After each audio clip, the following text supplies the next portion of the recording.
Hey guys, before I start the episode, I got to announce Field Trip 2022 happening at the Underground Ranch in Chelsea, Iowa. Brought to you by Stutterbox. Like I said, Underground Ranch. It's going to feature a wide variety of EDM artists from all over the state, really. We got people from California. We got people from Minnesota. Medicine Place, Snag, Rusker. Those are just some of the names I can think of. 40 Hertz. I don't know. This is just my autistic brain picking apart names, but there are plenty of people there. It's well worth it. Come check it out. So come get your tickets in the link below. We got camping. We got podcasts. We're going to be doing podcasting stuff. We got hip hop stuff. We got EDM stuff. We got plenty of things. So what are you waiting for? Go check it out now. Trying to find your next spot for a show or event? Look no further, because Stutterbox Productions is here to help. If you're looking for a solid team of people to get you started with your next performance or event, this is the company to contact. They're even bringing back Field Trip this fall, September 16th and 17th, and they have plenty of more shows lined up. So what are you waiting for? Head over to Stutterbox Productions' Facebook page for all of your needs today.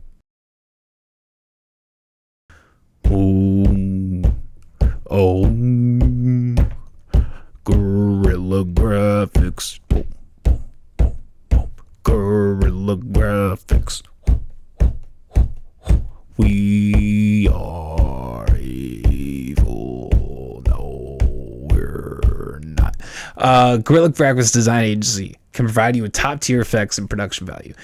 I've worked with them several times. I've collaborated with them. The team is very, generous, very kind, and most importantly, they know what the fuck they're doing. So if you want top tier effects, top production value, they have everything you ask for.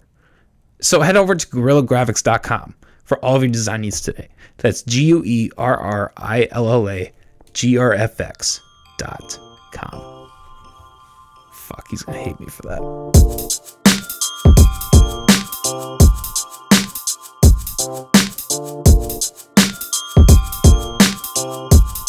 Hello everybody. Watch the slides, listen to the McAllister Hours. I'm your host, as always, Cole McAllister. We're joined today by Cedar Rapids resident rapper Silence. How the fuck you doing today, man? I'm doing great. Thanks for having me. Thank you. I wanted to say, first time we've ever had a guest get pulled over on the way to the podcast. Yeah. I thought that shit was fucking crazy, man. So what, were you speeding? Or? No, I was sitting at a red light. You were just saying, that's right. The turn signal, yeah. So the turn signal turned on right there by the high V. Mm-hmm. So just right down the street. Yeah. As I turned, I saw the lights go, and I was like, what the fuck? So I pulled over. I just bought a brand new car, and it's got tint on the back. So my dealer tag's not in the back window where it's supposed to be. It's in the front. So he pulled me over. He's like, you don't have any plates on. And I pointed at it. I was like, it's right there. So in the state of Iowa, it's not required to be in the back. It's supposed to be visible. That's it. Technically, it's visible in the front. Dealership put it there. They told me, if you get a ticket, we'll pay it. I'm like, all right, cool. So he came up, he did his thing, handed him the proof of purchase and everything like that, license, all that shit. And he comes back, and he's like, your tint on the back is illegal. And I was like, no, it's not. The back windows can be as dark as I want them. It's the front windows that you have certain percentages. And he looked at me, started stuttering a little bit, and he was like, just find a way to put it in the back. I was like, all right, cool. Can I just zip tie it to the plate holder? I'll do that. But from my understandings, you're not supposed to alter the temp tag. Yeah. So it's supposed to stay however it is. So I can't physically put it there. So I'm going to alter it, put it on, and then you're going to give me a ticket? I was like, no. So he ended up driving off. As he drove off, we were behind him. He was in the turning lane to go left instead of right, and we were going right. As I'm pulling up to get to the stop, he skirts out and goes right, cuts straight across the section to go get a different car. I was like, oh, he's just on bullshit. That was it. And then while we were getting our stuff out of the back, we saw him come flying through after another car. And I was like, oh, yeah, he's on one today. Jesus. He's got a quota to meet. Yeah, it's the 3rd of the month. Bro, you've got time. Calm down. He likes to get him done early. Yeah, so he can just chill. I should have bought some donuts on the way and been like, yo, what's that fluffy joke? You smelt them. You should just stay outside while he passed by, just holding out a box of Dunkin' Donuts. Yeah, I was dumb. So there's a stat that states you're most likely to get in an accident or get pulled over within 7 minutes of your destination. So it's normally right before you get home or right before you get to where you're going. And just happened to be one of those things. I looked at GPS, said 2 minutes. I was like, what the fuck? Like, we drove all the way here. Like, I was here yesterday and nothing happened. I'm 2 minutes through an interview and here we go. I was like, God damn it. Thanks. Damn. I think that's the same for accidents, too. Yeah. Yep. Right before you get to your destination. That's kind of crazy. Why do you think that is? I think people stop being so cautious. Stop paying attention, start cutting corners, you know. Oh, we're home. Yeah. Like, whatever. I could do this in my sleep, you know. Yeah. Yellow lights turning red, and it's like, man, I don't want to stop. So they speed through it, get T-boned in the intersection type thing. Like, because they're so close to... I think that's just basic human error that causes it. Yeah. You know the fucking... have you heard of, like, people on Ambien? How they, like... Yeah. They'll fucking, like, drive in their sleep and shit. Yeah, fuck that. That freaks me out. Yeah. You know, I got hit by a sleep driver. For real? Like, what? Like, how do you explain that to somebody? I got hit by a sleep driver. Like, what the fuck is a sleep driver? Like, oh, they're taking medications, and they just grab their keys and put their shoes on. They forgot their shirt, because, you know, you can't do 100% of everything, because otherwise you're not sleep driving. Like, the fuck, got one sock on. That would be impressive, right? If they had, like, an Olympics for... Yeah. Take as many pills and see what you can do. There are people who, like, make entire turkeys. What the fuck? They'll, like, go make a Thanksgiving dinner in the middle of fucking summer. No. No, wake up. Like, why is there mashed potatoes on the floor? Yeah, forgot to get the bowl and just throwing it on the ground. Yeah, right. Shit like that. Yeah, man. That would be an awful cleanup, too. Oh. I feel bad for the person who's married to that. Fuck. Couldn't do it. That's a hell of a sacrifice right there. Yeah. I think if the woman's the problem, she should allow, like, friends or something to make up for it. I think that's a fair trade. That's fair. I think it should be government mandated. It's 2022. If you do anything in your sleep, you're allowed to fuck your wife's friends. That's how that works. We're descendants of Andrew Tate. So. No. Do you have your Hustlers University subscription? No? Question mark. I think it's a digital thing now, so maybe. It's probably somewhere in my email. I forget. So we were on our way up here, and I was talking about backing up all my music on a physical CD in case, like, the internet crashed, right? Yeah. Like, all digital stuff just went out the window. I was like, I'll put it on a CD so I still have that memory. And the other person in the car, I'm not going to mention who it was, said, yeah, I do that same shit with my porn. He was so when the derecho happened in Cedar Rapids, and there was no internet, nothing. I was good. I was like, this fucking dude. Priorities. I like yeah, it. priorities. I thought he was going to be like, yeah, dude, I think about when the internet crashes and what will happen to society. Nah, I'm worried about my porn. Men. We're not very smart sometimes.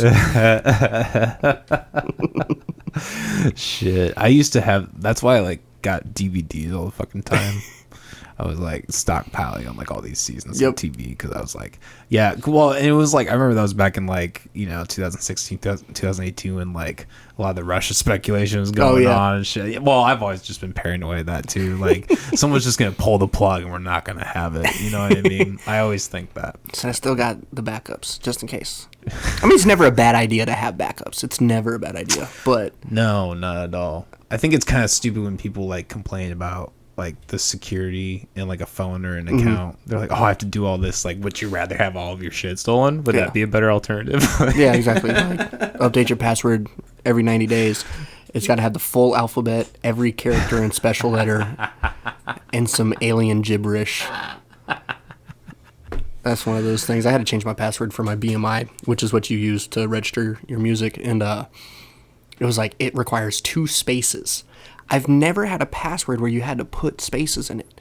So I was like doing the password and it was like, no, you forgot a space. So I add a space, but then I forgot, you know, an asterisk or whatever. And then it's like, oh, you need a capital letter and a number and another space. I'm like, bro.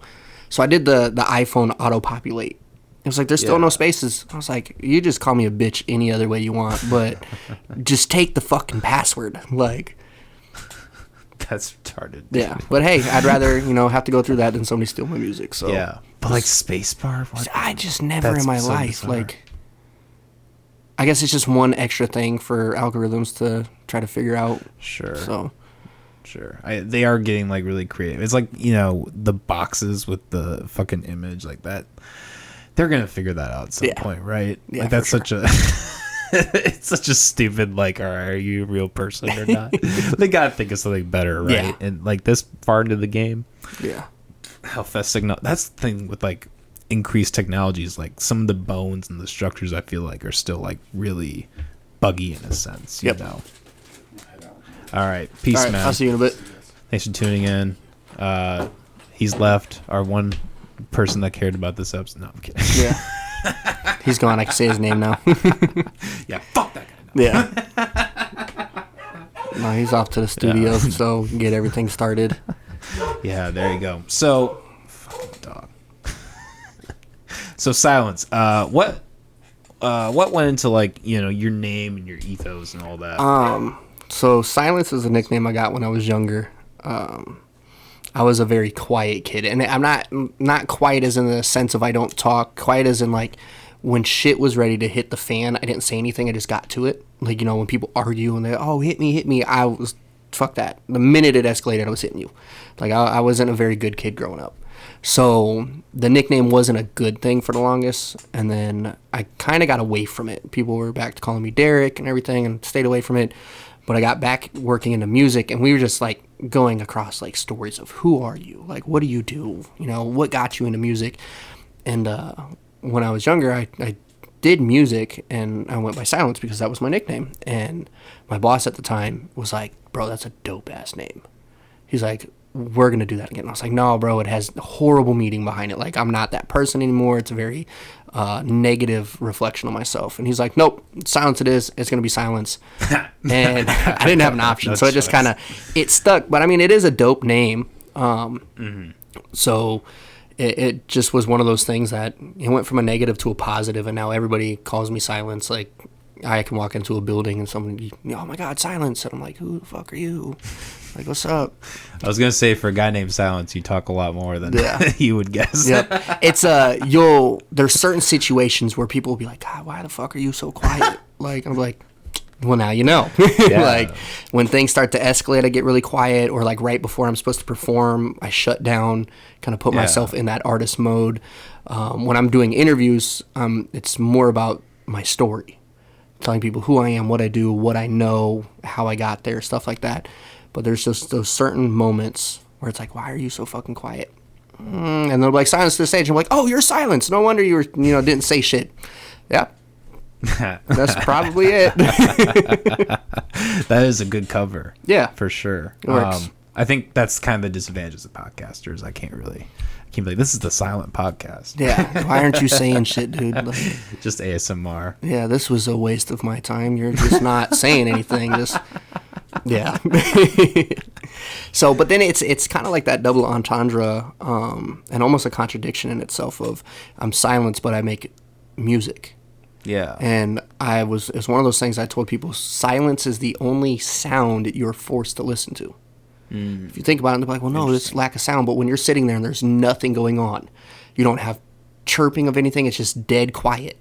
And you start to get that slight ring in your ear, because your brain is literally making a noise so you don't go insane, because you can put yourself in those like negative 32 decibel rooms or whatever and see how long you last until you like tweak. I was just thinking about that. Yeah. It's your brain starts to create noise naturally. Silence is the only sound you're forced to listen to. It's crazy. So, yeah. Somebody should fucking make an album. So like just sitting there for like break the record, like so have some like artist musician go in there, break the record, and then just like come up with like a depressing fucking album. Just like make it quiet, and like three tracks in, you just hear somebody start screaming because they just can't handle it anymore. Like, and then the next song, just the most depressing kill yourself song, because that's where they went. Damn. So how long have you been doing your music? I started recording and doing music when I was younger. I was like 11, 12 years old when I got my first like discovery of I can write music, but I was singing. And I could sing. I was part of choir and all that stuff, and was lead singer, and then puberty happened, couldn't sing anymore. But I found a way to still be able to put words together in a rhythmic flow, which is how I discovered rapping for myself. Yeah. And I still write music for like pop stars, alt pop, R&B. Like I write music that it's like, oh, I hear the sound, but I can't physically sing the greatest myself, so then I'll hire somebody else to sing for me. And so I was offered a record deal when I was like 16, and I turned it down because for me, I've always been money driven. I was like, how can you make money on my music, but I don't understand that. I feel like if I tell you, hey, I can sell your podcast, but you don't understand the concept of selling your podcast, it's one of those things of I can kind of get over on you. I could sell your podcast for $100, but tell you, man, we only made $10. I give you 10, I take 90. Like, I felt like that's what the game was, so I turned it down. Sure. And I started teaching myself the music business. And I went to school for music business at Full Sail University out of Winter Park, Florida, or Orlando. Yeah. And so I started to learn that aspects of that. And then I got away from it, got into business in general, because I learned that sales is just being creative with your words, convincing people to do things. And music's kind of the same thing. I'm being creative with my words. So I got into sales. I got into owning my own businesses, and a buddy of mine introduced me to events. He was like, man, I need an investor. I had expendable money. I was like, sure, why not? Let's see what happens. I like to party. Fuck it. What's the worst that's going to happen? So I invested, and I met this guy who was a big name in the industry. And I was like, bullshit, you're in Iowa. Like, we were at Eden Lounge in Iowa City. I was like, the fuck are you doing here? Oh, I was booked for this. And I was like, oh, you're who I paid. Because it was my money that made this happen. I was like, you're who I paid. Bet. I want to see what you do. So we ended up hanging out, and I was at the studio while they were doing their shit, and I was like, whoa, all right, this guy's the real deal. Started Googling him, and he's got Grammys and plaques, and I was like, holy fuck. Like, all right, cool. I was offered an internship and went off to Miami and did that little thing for a while. I was a A&R for a couple years, and was in and out of the buildings in New York, record labels, the Sirius XM studios, all that stuff. COVID hit, and I was going through some shit right prior to that. Wrote and released a record just for shits and giggles. Like, it was an apology record, and it grabbed traction quick. I was like, oh, wait a minute.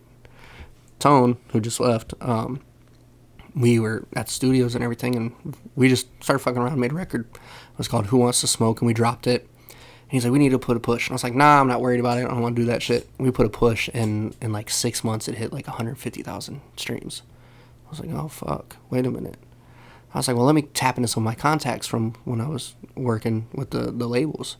Next thing you know, it's on Shade 45, and it's on 95.7, and it's like just hitting radio stations across the country, and people are doing write-ups on it. I'm like, oh, shit, we might have something here. Working in the industry, I knew how to push it. So we started pushing it. We ended up doing a joint album in November 23rd will be a year that it's been out. And it's rolling on 500,000 streams.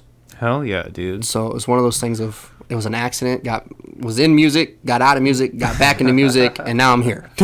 So damn, that's fucking crazy, dude. One of the things I wanted to ask you, I was really impressed with, like, and you just mentioned it, like, you kind of your marketing, your business background. Like, what is there anything that you found, like, in your music or what you do that, like, works in that regard, like works with the algorithm, or just has made you successful? Yes. I've noticed people like the aesthetic. People like to see what's going on. Even if it's just me in the studio doing a quick little, 2-second Snapchat of like the control panel and stuff. And we call it the bridge, but the control room where it's got everything. You just, a quick little across the screen, no sound. Those things tend to get more views than when I make a post. Visual concepts seem to do that. And that's why I made the flyer. I was like, yo, do you have any information that I can do to make a flyer? Okay. And it's because if I put the flyer out there and I throw a little music behind it, make it like a quick little reel, I'll get more engagements. People don't want to read. Last night at the show, it was a costume party. I'm one of the headliners. They're like, yeah, we're doing a costume winner announcement. I was like, when the fuck did this become a costume party? They're like, it's in the flyer. It's been in the videos. We've been promoting it for 2 months. Goes to show, even the artists don't read the flyer. I see my name. You booked me. I know the time, the date. I'm going to be there. I'm going to show up and do my thing. I'm going to share the post as much as I can, but I'm not reading the shit. If you make a video and it's you explaining it and it's 10 seconds, I might listen to it. Now I'm going to know 2 months in advance it's a costume party. I didn't know I was the only person in there without a costume. I was like, well, sorry, guys. Like, this is what you got. So that's what I've learned works for me, is just giving them a visual aesthetic, to see what's going on, see what happens in the studio, see what happens at the shows, what's behind the scenes. When I create music, I throw on my camera and I videotape me. So I don't write it down. I videotape myself so I have content to share with other people. Like, this is how I came up with this. And all that stuff seems to work. A lot of artists don't do that. They type something up and they share it. So when you're doing your video spots or your flyers or whatever, are you doing that yourself, or are you having other people do it for you? So the videos I do myself. Flyers, I don't have time to create a flyer. So I have my manager slash business partner, Tone. He's crazy artistic. So he makes flyers. He makes like video flyers as well. So because we've learned that, the standard flyer catches a certain audience, the video one catches another type of audience. So he handles a lot of that. But when it comes to everything outside of that, it's all me. So, and it's just one of those things, I just do it on the go. So TikTok became an amazing platform for the shit I was already doing. So I was just able to start uploading to that. So damn. So how long was like between the time that you kind of like started up again music and like you took off, like how much like time and effort went into getting into that point? Like a full push, I'd say maybe a month. Okay. Maybe a month. That's not a lot of time at all. No. One of the things I'm super thankful for is that I had the contacts. So I'm a firm believer of, the whole, is it who you know or what you know type thing? Sure. And I say who you know will get you there, but what you know will keep you there. So who I know got me into the studio, got me into the recording. What I know is what's kept me relevant. So it was one of those things of, we put it out, all right, watch this. Let me do what I do best. I specialize in marketing and branding. I do it for a lot of people. I've done it for multiple successful companies. And let me show you. Fuck talking about it. Let me just show you what happens. And it just started to take off, and they're like, whoa, wait a minute. So within that month time period, I probably put maybe 40 hours into it because I wasn't super serious about it. I didn't care. Like, I had my own passive income where I didn't really have to worry about it. So now I probably put 80 hours a week. Like, I put twice as much in a month, maybe 40. Now it's easily 80 hours a week. Like, I went over the schedule just since Friday with you. Like, I'm constantly doing something now. Yeah, that's insane, man. And it's because the more consistent you are and the more in your face I am, the farther my reach gets. So, like, last night at the show, all the artists are having their fun. They're doing their thing.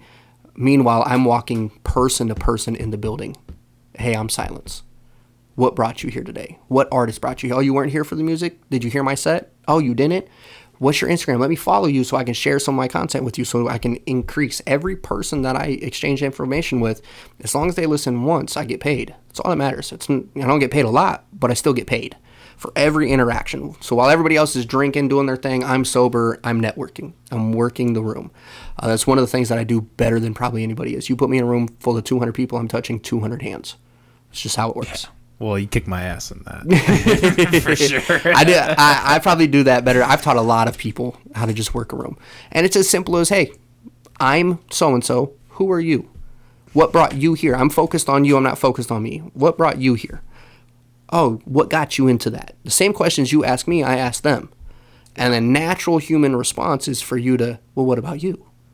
So you're giving me the opportunity to talk about myself. I'm creating that rapport. I'm establishing the relationship. It comes down to me to find value. Are you the janitor that's going to help me clean the building? Or are you the CEO who's going to help me run the building? Are you somewhere in between on that line that's going to get me a discount? Maybe get me some free, whatever. Every person you talk to has a benefit somehow. It's just up to you to figure out how. What do you provide? How can I utilize you as an asset? And in return, what can I do to help you? How can I be of a service? Instead of just being one-sided me, it has to be that back and forth. You're going to get me a discount? Cool. I'm going to use your discount to feed both of us. It's one of those situations. So I see. So, yeah, I mean, I think you say with any industry, like, that's the most important thing is the connections. Yeah. Like, you touched on that very well. Yeah, I mean, and I think that's, like, where a lot of people fall into the trap.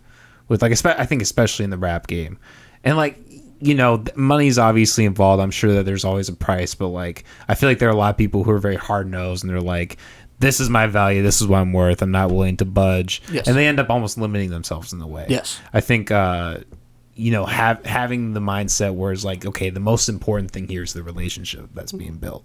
Like, I always try to have that with the podcast too, I always try to, and I think that also goes to like avoiding people who might be, not good for the podcast, I'm not sober minded like you, but I do try to, kind of have that same mind frame where I'm like, I'm trying to do this, business repertoire. Yep. I'm trying to whatever. I'm trying to, put myself forward. I think that's an important thing, man. Yeah. The people who limit themselves are the ones that normally fail on top of that. So unless you're at the top of the pyramid, you're the big shark in the game, you can't have that. Like if you're Bill Gates, you can be like, nah, this is what I'm worth. Take it or leave it. Simple as that. Like you can do that. You've made it to that point. Yeah, exactly. But everybody underneath Bill Gates, you're not that important. You're not that valuable. You can be replaced. Simple as that. And there's always somebody there to pick up the ball when you drop it. Never fails, no matter what industry you're in. Yeah. So, and that's why a lot of people fail is like, I want to get on shows, right? I want to perform, but I'm too good to reach out to the promoter myself. Or like we have people hit us up all the time. They're like, hey, this sounds good. You should contact my manager. I'm not doing that shit. You should have told your manager to contact me. Like, what are you talking about? Why are you giving me a task to help you? Like, but it's that I'm better than you mentality that a lot of people have, that this is my price and I'm not going to budge, versus having that natural relationship of, you know what? Hey, I know you're doing a show. I'd love to get on your show. Hey, it's $100 to get on my show. Bro, I don't have $100 right now. What can I do to help? Can I sell tickets and come up with the money and pay you back? Like, how can I do that? The relationship is what's going to allow those other opportunities to unfold. But if you're that artist or that business person is like, nope, this is my cost, this is what I, whatever, and you want to get into a building and that person hits you back like, nope, this is what it is, and no, I'm not doing that. Well, guess what? You're not getting in that building. Simple as that. You have to eliminate that mindset in any industry in order to excel in that industry. Yeah. Communication and respect. Yep. Definitely. I feel like I have that problem with people that try to come on the podcast too, they don't tell me things, or like they like drop out the last minute. And it's the same kind of thing. Like if you're going to be playing games and like, you're ultimately just wasting time, and then like that diminishes your worth. Exactly. So why am I going to waste my, literally why am I going to waste my time doing this? Exactly. Like your time is valuable. And that's why when we started the conversation, I was like, do you have a logo? What's a time? I'm going to make a flyer. I'm putting the skin in the game now. I'm getting a flyer made for this situation, so I'm serious. It's one of those things of, I easily could be like, oh man, you don't know who I am? I got hundreds of thousands of streams. What do you mean? You should do your research. Like, no, fuck that. I don't know. Why would I do that? Like, there's always going to be someone that has no idea who you are, no idea what you do. It doesn't matter who you are, what industry you're in. It comes down to, hey man, you have a platform. I'd like to utilize your platform. You're going to do your quick little couple clicks. If you see what you like, you'll respond. If you don't, you're not going to respond. Or you'll ask, hey, why do you want to be on this podcast? What value do you bring to my podcast? And then at that point, it's like, okay, hey, I've done A, B, C, and D. I can, generate A, B, C, and D. Here's a flyer. Here's this. Here's that. And at that point, it comes down to me, showing what I can do. There's no point in talking. It's simple. Hey, I'm so-and-so. I'm so-and-so. How can we make this work? But the minute one side is like, nah, bro, you should already know. At that point, that conversation's dead. There's no point in moving forward. Like, don't give me a bunch of extra steps to figure out who you are. You bring that shit to the table right away. Yeah. When people got realized in the day and age of the algorithms and how many different things are going through your feed, it's, especially, obviously you're a higher caliber. So I assure your, flow of media and people reaching out to you is, like you have to stand out and you have to present yourself a certain way. Or else, you're just going to get lost in the whatever. Like, hey, man, follow my page and scroll down at the bottom. And like 26 posts ago, I said I was a musician. Like, the last 12 of them were about my kids. Like, no, if you go to my social media, that's all you see. Music and music-related objects. That is it. So when you click on it, you're like, oh, he does music. My fucking picture's me on stage with the crowd behind me. Like, it's simple as that. But if you have questions, you know, and I get media people that'll be like, yo, I know you do music, but what do you do? Like, they'll reach out to me just to get more information to see if I'm, you know, the proper person for their platform. I have other people that, you know, oh my God, it's Silence. I also have people that are like, who the fuck are you? Tattooed weirdo? Like, the fuck are you? I've had people be like, are you a rock star? Like, I don't think I look like a rock star, but thank you. But no, I do hip hop music. And then they're instantly turned off because their platform's for, you know, rock music. It's like, it's understandable, but it's up to me as the artist to make it as easy as possible for anybody to figure out what I do, what type of music I do. Like, if the harder I make it for you, the less interest you have, because like you said, you don't have a lot of time to put into generating an idea. Like, if my picture was a meme, you'd be like, the fuck is this? Click on it. Like, and then for the next 12 posts, it has nothing to do with what I do. And it's all me sharing memes. You're going to be like, so you're a Facebook comedian? Like, why the fuck would I put you on my platform? I don't care about you being a Facebook comedian. I feel offended. But that's the thing. So it's easier, especially when you're a podcast, you know, throw your podcast logo or whatever up. And people can be like, oh, you do a podcast, you know, and then your shows or whatever. But as a podcast, your job is to be interesting. So it's a little different for you when it comes to content that you can share. You can share just shit you think's funny. As long as every few posts people know that your podcast, or in every post you make, you have your podcast link. You know, hey, there's a funny ass meme about squirrels or some shit, and then, you know, ha ha ha, smiley face emoji, and then boom, McAllister Hour podcast. Don't the links fuck up the algorithm? Because I've heard that, like, on Facebook, the YouTube, if you put your YouTube link in it, like, you have to put it in the comments. Mm-hmm. Yeah. Or else it, like, well, I've heard even in the comments, like, it'll take it down into the thing. So it's weird. It's that whole new thing they have about the most recent. And you know, so it's, when you put it out there, you have to try to stay engaged. So if you're going to put the comment on there, right, or the link in the subject or whatever in the post, you also throw it, or your hashtags, into the comment. And then every time somebody likes it, you tag them. You know, because then it bumps you back to the top. So it's like, oh, Derek liked your post, but I didn't comment. You're going to go comment, tag me, and hey, thanks for liking my post. You know, then I'm going to like your thing, or I'm going to say, hey, no problem, or whatever. Boom. You posted, it's at the top. I liked it, it moved it back up to the top. You commented, it moved it back up to the top. I liked your response, or I commented your response, moved it back up to the top. So the most relevant thing is whatever's the most recent. So it's just, you're constantly doing that, so that when you're scrolling through the feeds, it's like, oh, damn, somebody commented on this. Boom, back to the top. Damn, somebody commented. If you've ever noticed, a very popular post will show up on your feed for like 3 or 4 days straight, and it's like, dude, I've seen this shit already. Why is it still here? It's because people are commenting, and they're fucking up the algorithm. So it just depends on the platform, on where you're putting that link at.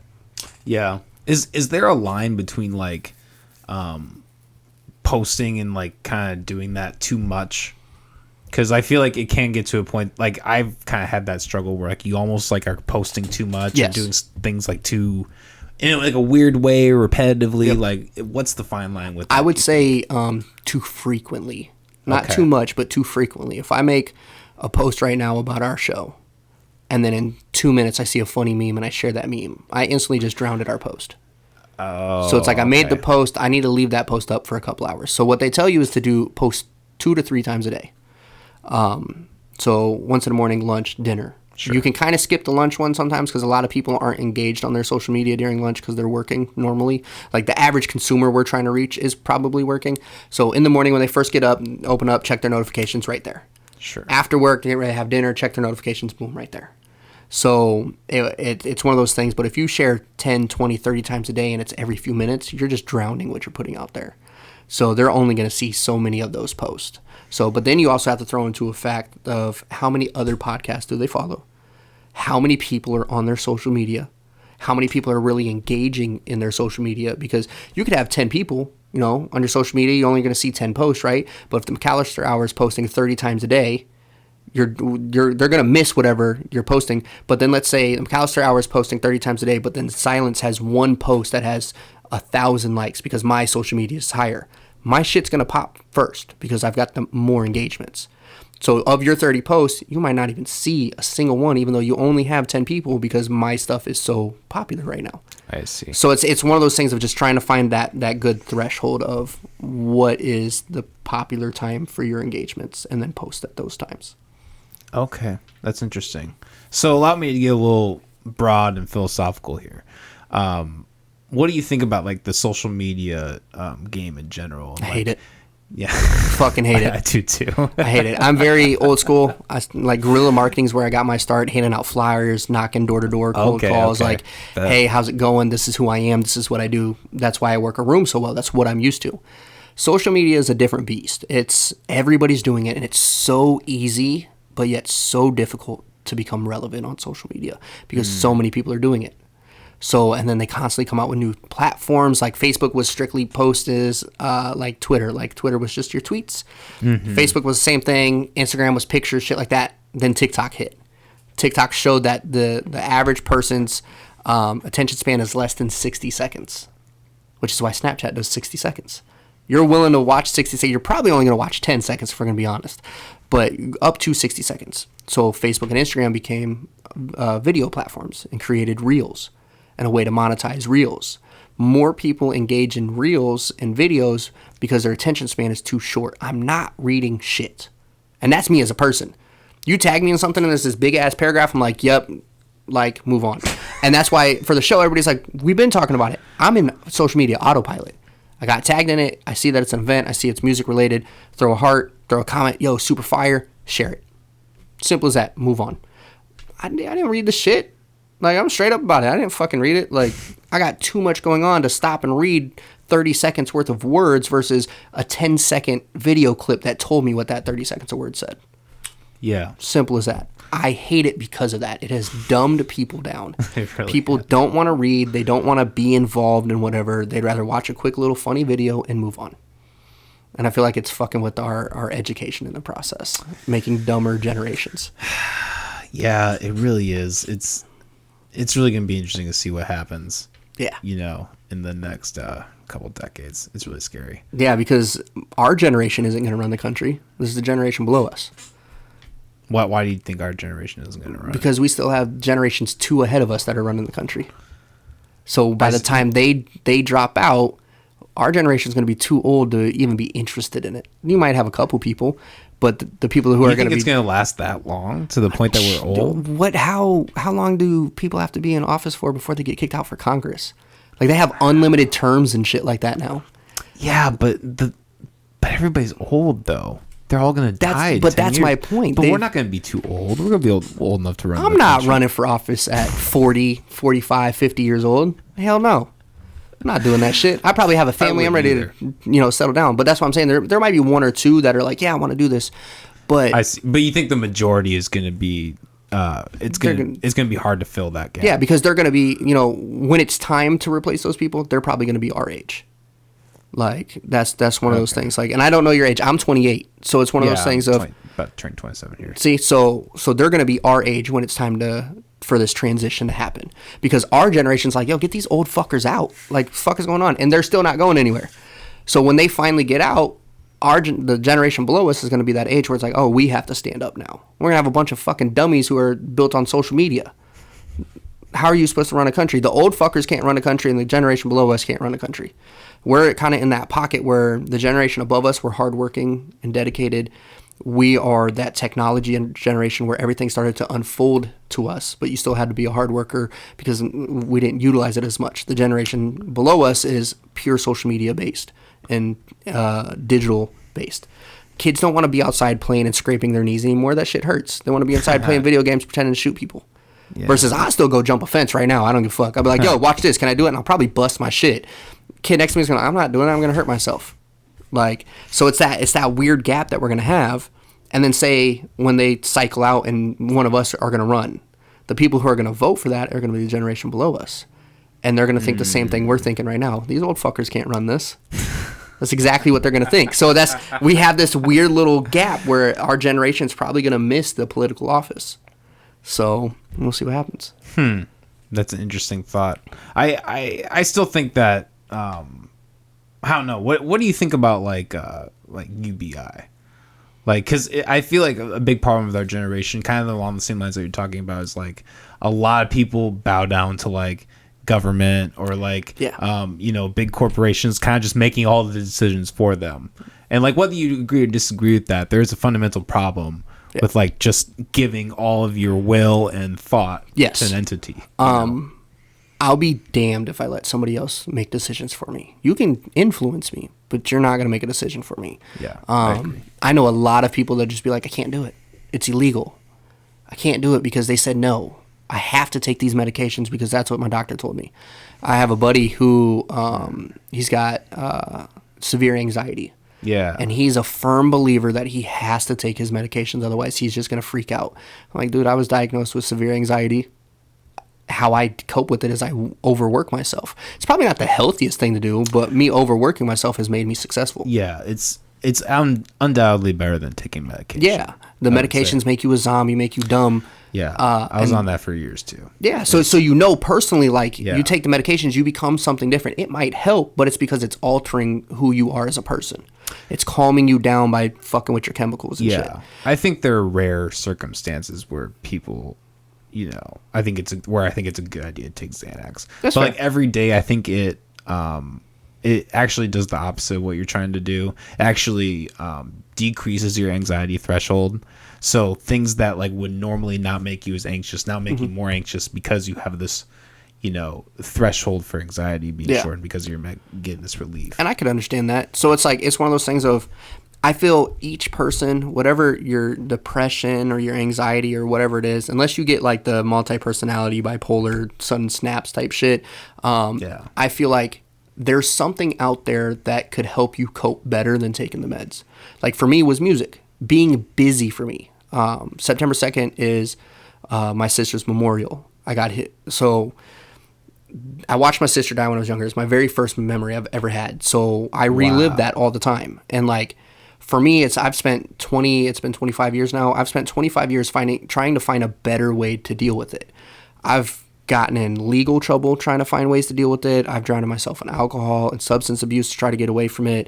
One year I just went out riding my motorcycle, got hit by a drunk driver, almost died. Like just trying to find ways to cope with it better. I found for me to cope with it, I just stay busy. I don't go outside. I just busy. If I'm outside, it's moving to the next thing. So Friday, which was the 2nd, we did a studio session, went to Waterloo, had like 6 different meetings, a studio session. I got home, it was like 1 o'clock in the morning. I went straight to bed. I woke up next day, had to do some shit. Today, same thing, over and over and over. And so far, this is the first year I haven't either gotten in legal trouble, gotten in physical altercations, or just had a complete mental breakdown. I've been good, but I've stayed busy. Versus my buddy, he's probably going to take medications and just drown himself in his room in a situation like this. I feel like every person has something that will help them cope with whatever they're dealing with. They just might not have found it yet. That's why some people have music, some people have art, some people have podcast or comedy, or they work out, whatever it is. They found something different.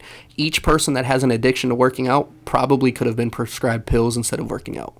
But instead, they found a healthy way to do it. It's still an addiction. You go every day, multiple times a day. You spend your entire time doing it or whatever. That's still an addiction. Addiction is an unhealthy way to handle something. But you can label anything as an addiction anymore. So it's like, it's a weird threshold with all that. Yeah. Well, you're really tapping into like our like, biological, like prehistoric nature. Like I believe, a big believer that the reason why there's so much anxiety in our society is because we're not like in the woods hunting for our food and building shelters and doing all these things that like, people would consume their entire days just surviving. Yeah. Like, and we don't even have a remote amount of that anymore. Yeah. We microwave our food and like watch TV, you know what I mean? It's now it's the way to find yourself busy sometimes gives you more anxiety. Like, when you think about it, you get bored and you're like, fuck, I need to do something. Yeah. Like, what is there to do? And then you start to get anxious because you're trying to find something to do, and you start to have this overload of emotions, and you just kind of snap. It's like a cycle. Yeah. And so I agree. Back in the day, it was hunting, gathering, and you were just staying busy at all times. So, but that also goes into the generation before us when they, could rebuild engines and shit. They stayed busy. They didn't have as much of a mental illness influx as our generation and the generation after us has, but it's because they were always busy. They didn't have the technology to make it easy. Yeah, it's true. And that's kind of the downfall in the way. Is like they, maybe would have had less mental issues, but they also went like overlooked and like undiagnosed, and people didn't deal with them properly, and there's a lot of like generational trauma because of that for a lot of people. It's kind of like the whole your kid has ADHD because you don't have the patience to handle a 6-year-old boy who's just rambunctious and wants to play all the fucking time. Yeah. It's a 6-year-old boy. That's what he wants to do. What the fuck did you want to do when you were 6? Yeah. Like, so. I seriously believe there's going to be an entire generation that's just like. On crack. That's what I compare it to. On crack.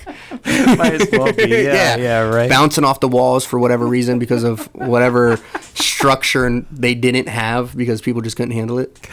Yeah, man. The whole overprescribing of things. Like, and you're seeing it with, like, Xanax and like autism and like all these things, like the BPD, like people just like watch fucking a TikTok and they're like, oh, that's me, and then they make a TikTok. Right?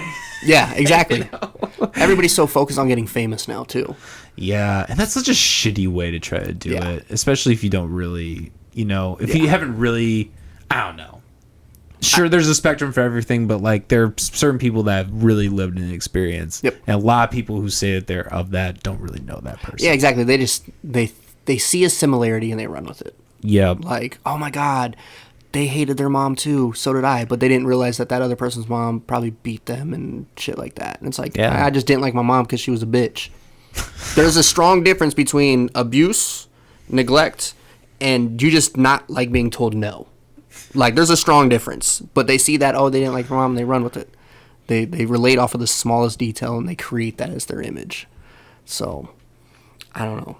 I'd rather have money than fame any day. So, and these people chase fame, and they're not getting paid for it. They're just blowing up and going viral, and you're not making shit off of it, mostly just because you don't understand how to monetize whatever blew up for you. So. Yeah, for real. Well, like, that's kind of been a thing, like, with the podcast. I've gotten the TikTok and, Molly, my girlfriend / assistant / podcast slave. She was like telling me when I started like that, like you should start the trend. Like, you should do like the trends. I'm like, fuck that. I'm not doing any of those stupid like whatever. Like the dances and shit. Yeah, the stupid dances or like the noises or whatever. Yeah. Like, what? Oh my god, do you watch Stranger Things? I have not. I've wanted to. I've seen pictures and it looks dope, but I have not. Well.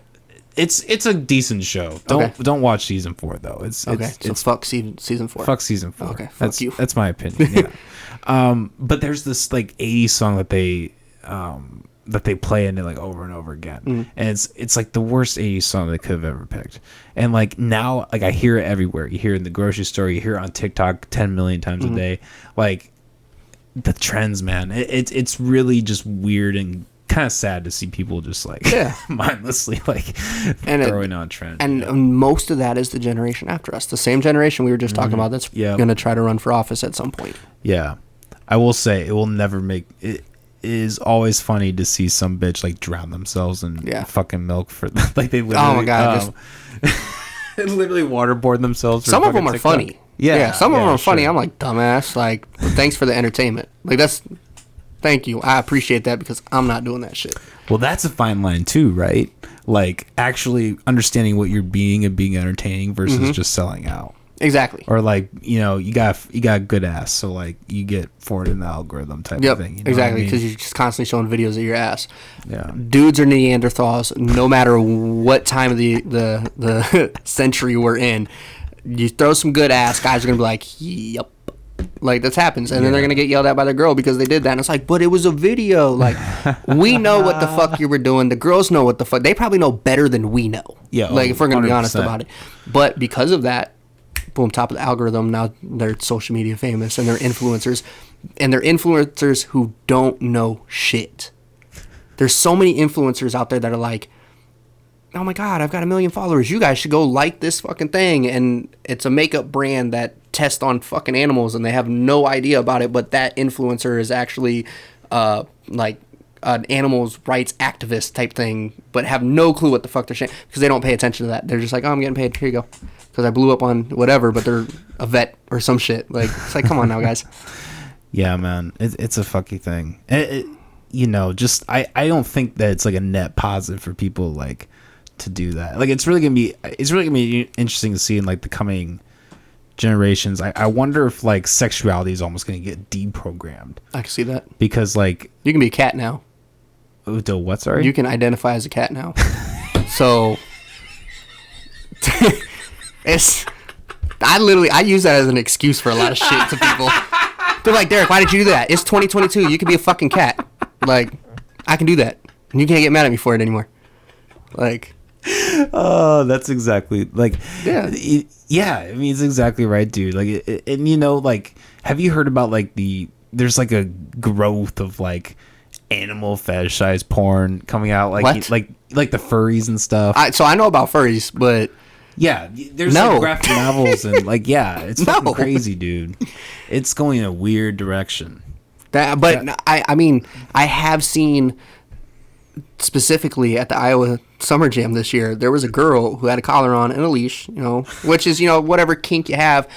But she was laying on the floor and she was licking her hand like a paw and was like brushing her fucking cat ear thing she had on. And I was like, I remember pointing out, I was like, what the fuck is wrong with this bitch? Yeah, that is a mental illness. That's what they call it. Yeah, she identifies as a fucking cat. That's what that is. I've seen it with my eye. Like, I heard it. They wanted to put litter boxes in the schools. I was like, the fucking dumb shit is this? Like, and then I saw it and I was like, what the fuck? Like, what in the absolute fuck? But 2022, to each their own. You do whatever you want. I'm gonna do what I want. I can have my opinion. You can have your opinion. I'm not gonna throw my opinion and force it on you, but I am gonna tell you what the fuck. Like, I'm gonna look you in the face and be like, bruh, what are you doing?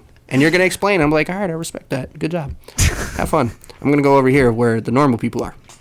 And normal is suggestive as fuck, because the normal people I think are normal are probably crackheads too. Like, yeah, well, and that's like kind of kind of the shitty side of that too, when people like kind of go down the cat route, is like there are people who are, sorry, but like they're like actually trans and they actually like went through that whole experience, and then you have these bitches like just being like, I'm a cat because they think it's popular. Yeah. Like, I have get the fuck out of here. I have a really good friend, and I thought I was being more open-minded to it, and he's gay and everything, and I was like, I thought I was being with the trend, and I was like, oh yeah, she, and he's like, bitch, I got a dick, and I was like, my bad. Maybe I should have asked. Maybe I should be like, yo, because of the weird stigma that we have, how am I supposed to describe you if I'm, like, maybe I should have did that. But there are, certain situations where it's like, I've seen him get mad because somebody just, because of a trend, they think it's cool and shit. And he's like, motherfucker, do you know what type of bullshit I went through with my family because I was this? And you guys just think it's cute, and in 6 months, you're not going to be into it anymore? Like, and this is my full-on lifestyle. So it's like, there's that weird fucking line of what can and can't you talk about, and how do you address it? And I'm unapologetically myself. Yeah. So I'm going to talk my shit regardless. Yeah. Just be sincere and honest. That's that's the best way to do it. If I'm around one of my friends and I crack, a politically incorrect joke and they laugh about it or whatever, I'll apologize. Like, yo, my bad. I'm just unapologetically myself. Does that offend you? And if they say, yeah, I'm going to do better as an individual and as a respectful person to not do that, like, moving forward. If you don't give a fuck, well, guess what? Neither do I, because I'm not going to put that into my brain to correct myself. If you don't care, I don't care. But the minute you care, all right, now as an individual, I need to care. I need to respect that. Well, and like, look, even with this podcast, like, I say crazy shit, we get wild over here. But like, if I'm ever with someone and like they're actually uncomfortable, or like I know that they don't want me to say some kind of word or go some direction or whatever, like, I'll keep that in mind. I'm not gonna I'm inviting them to my home. I'm not gonna like make them uncomfortable. Yeah. Like, intentionally. Like, if they happen to, I mean, that happens. Yeah. But, But it's also your home, so there's a certain level of, this is my space, you came into it. Exactly. As well of the, I invited you here type thing, so. It's a fine line, for sure. It is. It is. Yeah. Trust me, I normally find that line by accident. I'm like, fuck. Same here, dude. My bad. Bitch, I have a dick is one of the funniest. Oh, dude, when he said that shit, like, I was like, bro, what the, like, I didn't know what to say. I was just like, my bad. I was like, what the fuck? Like, you wear makeup and, you put on a wig and shit like that. So I did the asshole thing and I assumed. You know, the whole you make an ass out of you and me. I did that. And when he corrected me, I was like, fuck. My bad. Like, bitch, I was like, okay. I'm gonna think about that. I got another gay friend that he calls us the straights. Like that's how he talks about straight people. He'd be like, "You straights are fucking weird." He goes, "But gay people are way worse. You open up Snapchat and it's a butthole." And I'm like, "What? what?" So like he's unapologetically himself. It's fucking hilarious. But he's opened my eyes to a lot of how to deal with those type of situations. When is it okay to talk about certain things? When is it not? How to properly approach if I have a question, you know, because there are some things. I'm not gay, so I don't understand some of the things you talk about. I don't understand pansexual versus asexual and demi whatever. Like, so I ask. Yeah. There's an appropriate way to ask, and he opened up my eyes to be like, yo, if you're gonna ask that question, don't do the straights thing and be like, yo, what the fuck is a demisexual? He goes, Derek, that's not okay. And I'm like, but what the fuck is a demisexual? And he's like, that's not how you ask. I should have a transgender person on and just conduct the entire interview that way. Like, fucking straight. Just print out a list and just be like, what is this? Yeah. What is this? Like, here's a questionnaire. But it is one of those things, you know, they say ignorance is bliss or whatever. Like, sometimes it's easier to not know because you can be like, yo, sorry, I didn't know, my bad. But it's also that situation where, you know, just because you don't know, ignorance of the law is no excuse. They tell you all the time at the same time. So now you have to go out of your way to figure it out. Because I probably would have got a ticket earlier if I wouldn't have told him, like, nope, I know that it has to be visible. That's why it's there. I know my tint's legal in the back. I got out of a ticket because I knew what it was. He could have said whatever he wanted, gave me a ticket. I would have had to go to court, waste my time, whatever it was. I don't live here. I'm not going to fucking court here. So now I'm paying a fine for something that I know. We've made a recording session now of it. Yeah, exactly. Like the fuck? But it's, you know, it's one of those things, like, sometimes you do have to go out of your way to try to figure it out. You know, ask the questions even though they're uncomfortable. Like, nobody wants to go up to somebody and be like, yo, what the fuck are you? Yeah, I think it's easy to assume that, like, you're just supposed to, like, be in, like, I feel like going into, because I'm, like, in video production right now. Okay. I'm kind of, like, you know, towards the end looking at it and, like, you know, I have the problem where I'm thinking like I have to know everything first day of the job, and like I don't think that's true for anything. No, you know, I think there is like kind of this built-in assumption in people where, like, you know, you go to college or do your education or whatever, that like you're supposed to know everything in the world, like when you're an adult, and you're just not. No, that's not the case at all. No, not at all. If I knew everything in the world, I would definitely be doing way better.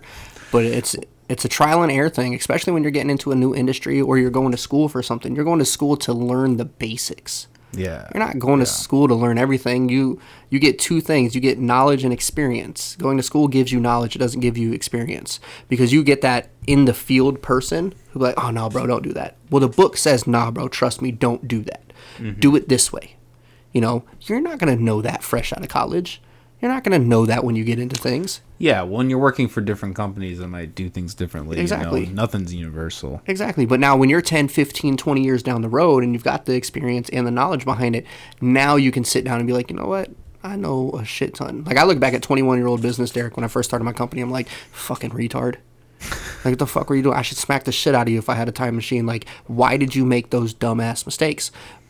But I thought I needed to know everything. I thought I needed to come into it, you know, the same way you're talking, like, ready to go. No questions. I don't need help. You know, and I fumbled the bag a few times to finally get to the point where it's like, oh, damn. I remember, no, don't do that. I've done that before. Trust me, you know. And some people aren't going to listen. Some people are going to be like, nah, I'm going to do it anyways. And then it's going to happen. And they're going to be like, I should have listened. But that's, you know, that's kind of the world that we're in now. They don't do a lot of on-the-job training anymore.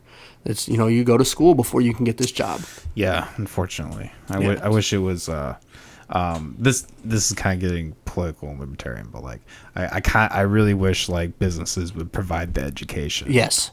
Instead of like the, you know, the institutions, the education institutions. I think that would be a way easier method, because not only do you not have to pay for your education, you get paid for education. Exactly. You are truly an asset to a company versus just like this little midway, like, oh, I have this piece of paper, can you please, like.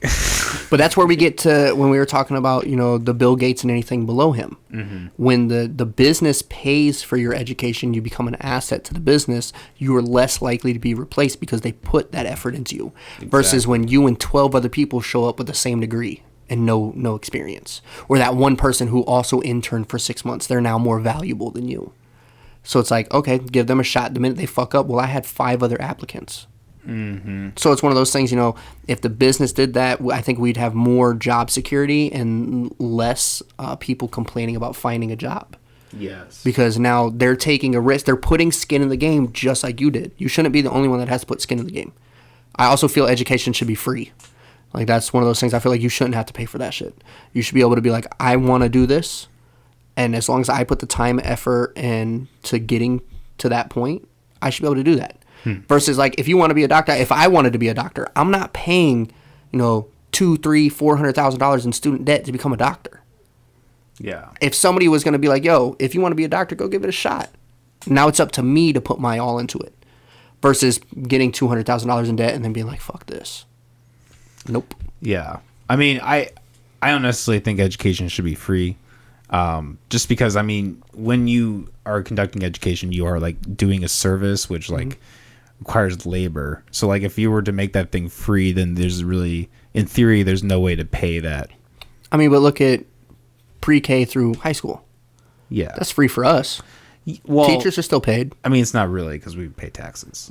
Why can't it be the same thing for college? Wait, what do you mean? Like, college give this tuition to you for free, and taxes pay for whatever else is needed. Like, I feel like there's so many people that are just crazy smart or super fit for a certain type of job that just don't have the money and the means to be able to go to school for a certain degree. Like, let's say your neighbor, for example, is like a super genius, but they're in poverty, so they work every day just to pay their bills and make sure they have food, and they don't have the money or the time to go to school, but they could cure cancer. Yeah, but I think the reason that that's the case is like because of the same apparatus that imposes taxes. Like they create an environment where like they can't get affordable education. Like if it was, I believe if it was a true free market of education, like there would naturally be more affordable education for lower income things. I think when you have that all taxed, it actually does the inverse of what a lot of people think education does. And I mean, let's be real. 9 times out of 10, like state-run like education or institutions are always worse than private. Yeah. Like, and obviously there's a price increase in that, but like the reason that there is that is because the government undercuts the potential for a lower income market. Right. So I guess the reason I look at free education is because I have my GED. I grew up, in poverty. Went through my trials and tribulations like every street kid. Got my GED. I went to school. I had some scholarships to go to Full Sail. Mm-hmm. But in order for me, it was for like books and the classes itself. I still had to pay for housing because I didn't get housing in my scholarships. So I still had to pay for housing, which meant I had to go to work for 40 hours a week on top of going to school. And it got to the point where I couldn't juggle both. So I had to drop school so I could pay my bills and feed myself, right? So where I'm at today is because I had to hustle harder than others. I had to work twice as hard for some things versus if my education was provided. And I'm willing to bet that if my education was provided or I finished school, I found a way to do that, I'd be further along in my career than I am now. I'm a whole lot further than a lot of people because the plate that I had to eat off of was scraps compared to some people. So it was one of those things of me being in poverty and coming from poverty was poor decisions made from my family. So I'm the first person in my family to, in a sense, break the cycle. Like, I drive around a Mercedes-Benz. I have, thousands of dollars of jewelry. I'm traveling the country and shit like that. Most of my family's still on welfare and get Section 8 and stuff like flex. that. No. Yeah, not the flex, but it's like I've made it to that point where I could have easily did the same shit they did and just fell out of that, but I was so focused and so determined to get away from that. And unfortunately, school just wasn't in that path because of everything I had to do to try to break the cycle. Versus if I had free education, I wouldn't have to so much worry about working 40 hours a week, and I could have focused on school versus having to do both. So I think in some situations, maybe not all education being free, but some situations there should be, if you meet a certain criteria, like, incredibly discounted education or just free education. But I feel like there should be vigorous testing involved in it to make sure that you're fit for whatever it is. You're not just jumping into something because you want to do it and then you're going to flunk out. That's fair. That's fair. But I also agree with what you're saying on, having to deal with the taxes and all that stuff to make sure things that are still in that cycle. Well, I mean, and let's be real. Like, I don't think, like, high school is free education, right? I mean, did you take high school seriously? No, but I didn't either. I was homeless at 12. So me not taking school seriously is different than most people. Example, I see. But that's what I'm saying is like the situations that I went through versus some people is why I think, education, because if I had a good home and stuff like that and didn't have to deal with, family being on drugs and, into, the negative shit, and I was able to focus on other things like my education, I'd be a whole lot further where I'm at. Versus at 12 years old, I learned how to survive. I learned how to hustle and make sure that I was fed and everything I needed to do was taken care of. But I was forced to learn that at a very young age versus, you get high schoolers at 18 that don't even know how to go grocery shopping. Yeah. So, and it's, I think there's that weird divide between where some people are allowed to go and where some people wish they could go. Sure. So, well, but I don't know any high school that took high school serious other than the kids that were like super fucking motivated. Yeah. Well, and like with your, I think kind of have like a more unique situation where, I think there are certain people who, if they're put in like a hard position where, they like their success is like required for them to like get out of that. Like they're, maybe that they would benefit more from like a free education, but I think there are a lot more people who would just not take it seriously. No, I agree with that. It would just be handed to them, and they'd be like, okay, whatever, I'm just going to get the A. I'm not going to actually learn anything from it. No, I get that. Which is why, maybe having the criteria. You go through testing, something to prove to me you're interested. Yeah. To prove to me that you're actually going to do what you need to do, and you're not just going to half-ass it because it's free. No, I think a school or business or something wants to give a like an assessment test for them to get in. I don't think there's anything wrong with that. Facts. At all. I think it's cool. Shit, man, we've been going for over an hour. I think it's probably time to wrap up. Yeah. I know you got a studio coming. Trust me, I can get to going. So I have interviews where they're like, bro, we've been at this 3 hours. I'm like, yep, chop it to however you need to chop it. Because we don't cut here. I mean, we'll around the parts where whatever. Yeah. The technical things we'll cut around. You'll do what you need to do. Exactly. Yeah. One time I had a guy come. He was like, afterwards, he was like, hey, can I take your interview and edit it? I was like, no. He said some shit he probably shouldn't have said. He was like, fuck. That was the thing. He didn't even really. He just like talked about his growing up. He was like, I just don't want people to know I was poor. I'm like, dude, have you seen the people that we have in this podcast? I like when people know my background a little bit because I don't know who your listeners are. I don't know how large it is. Yeah, it lets people know that I'm a real person. It lets people know that you can come from something similar to me and make it out. It lets people know that you really can follow your dreams. If you follow the process and you believe in the process, anything can happen. Same thing with, starting your own podcast, becoming a doctor, a hip-hop artist, whatever it is. Follow the process, pay your dues, and stay dedicated to it, and anything can happen. So I feel like he's kind of in the wrong because he's going to paint this picture that he never struggled. He never had to deal with any, obstacles, which in a sense could backfire on him because I'm not listening to somebody who hasn't dealt with some type of hardship. It doesn't have to be my hardship, but I'm more likely to listen to you if I know, you dealt with something and you just Dad didn't just hand this to you. Like, you didn't trump this one. Like,